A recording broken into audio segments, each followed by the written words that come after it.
Boa noite, presidente, vereadora Suzana, em nome do meu companheiro Jaci Laureno Maria, cumprimento os demais, seu Nelson, dona Sandra, todos os presentes, em nome da Carina, cumprimento os funcionários dessa casa.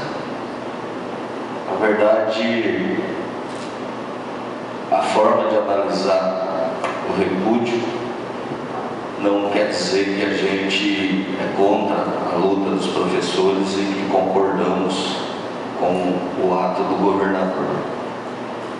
A gente é totalmente favorável que se cumpra a lei, que se pague o RGA. Só que a gente é um município muito pequeno, que a gente depende muito também do que vem de fora. E analisando friamente, a política às vezes nos enoja nesse sentido. Então a gente não pode sacrificar de uma forma que seja mal compreendida um repúdio e não concordar com o que o governador tem feito e o resto da população paga de uma forma que a gente não possa recuperar. Então esse foi o nosso entendimento em pedir para que retirasse o nome e pedir que não seja aprovado esse repúdio ao governador. Mas é uma opinião particular, a opinião de cada um.